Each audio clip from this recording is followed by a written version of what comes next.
Assalamualaikum warahmatullahi wabarakatuh. Saudara dan sahabat sekalian, ada informasi bahwa Sekjen PDI Perjuangan Hasto Kristianto sudah ditetapkan sebagai tersangka oleh KPK. Sebenarnya saudara, bukan soal ditetapkan sebagai tersangka, tetapi nuansa kasus ini yang kemudian ditanggapi oleh banyak pihak, yang seolah-olah dan seakan-akan ini jauh dari profesional dalam pemberantasan korupsi oleh KPK. Kenapa? Karena syarat dengan muatan-muatan atau kecurigaan publik itu menilai bahwa ini bukan proses hukum yang normal. Apalagi misalkan nih, kalau kita coba mencari tahu atau melihat misalnya definisi dari korupsi. Korupsi itu kan menggunakan, memanfaatkan kewenangan dalam upaya untuk kepentingan pribadi atau untuk keuntungan pribadi. Nah, ini ada kaitannya kan katanya tuh dengan kasus Harun Masiku.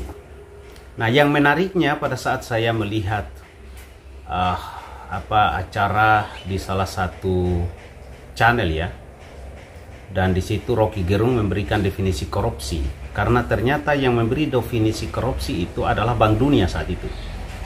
Pada saat Rocky Gerung menceritakan awal mulanya berdirinya KPK dan penyelenggaraan pemilu secara langsung kita, dan kurang lebihnya definisi korupsi adalah itu: menggunakan atau memanfaatkan kewenangan atau kekuasaan yang ada untuk kepentingan keuntungan pribadi.